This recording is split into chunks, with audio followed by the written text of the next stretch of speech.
May mga tirang pita bread or shawarma bread ba kayo dyan sa ref? Tara, gawin nating pita chips yan. Napakasarap at talaga namang napaka-crispy. Napakadali lang lutuin.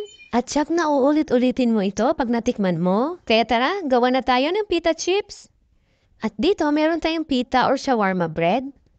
Ito na yung ginawa natin, may natira pa kasi sa ref. Mainam talaga pag may stock ka sa ref para anytime na gusto mo magluto na ginagamitan ng pita bread, may magamit ka kaagad. Ikat lang natin itong ating pita bread gamit ang gunting. Depende na sa inyo kung anong gagamitin nyo sa pagkat dito.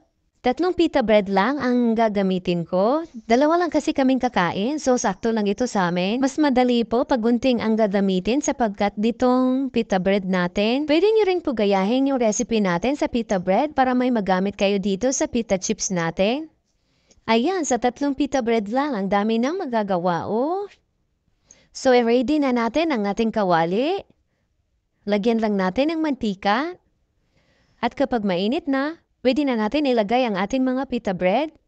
Set lang po natin ang stove sa luhit. Madali lang po kasi ito maluto. Baliktarin lang natin at kapag medyo na golden brown na, pwede na po natin ito hanguin.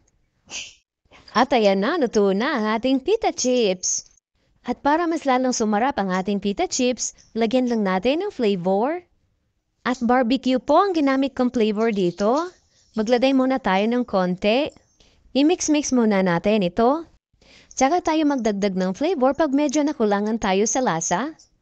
Napakasarap nito papakin. Pang merienda, pwede rin pulutan.